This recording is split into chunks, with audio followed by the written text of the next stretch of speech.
Hello everyone, welcome back to our Easy English with AI Learning channel. Today we're going to look at the different ways we use the word go in English. At first it seems simple, but depending on what comes after it, the meaning changes. Let's break it down step by step. Slide 1, go. We start with just go. This is the simplest form. It means to move or leave, without saying where. For example, I'll go now. In this case, the destination is already understood or not important. The focus is just on the action of moving. Next, go to. We use this when we are talking about going to a specific place or person. For example, I go to school every day.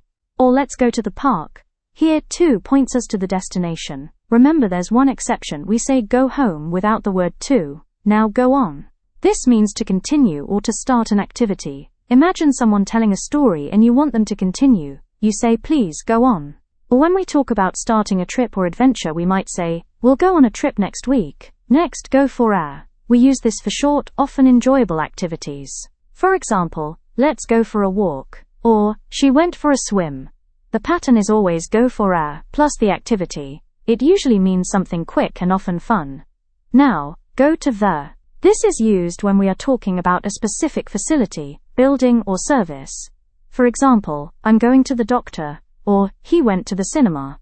Adding the makes it clear we are talking about one particular place. Finally, here's a quick trick to remember them all. Go equals just leave or move. Go to equals destination, like a place or person. Go on equals continue or start an activity. Go for a equals short, enjoyable activity. Go to the equals a specific facility or location. And that's it. 5 simple ways to use go correctly. Practice these examples in your own sentences, and you'll sound much more natural in English. If you found this lesson useful, don't forget to like this video, subscribe, and share it with your friends who are learning English. See you in the next lesson.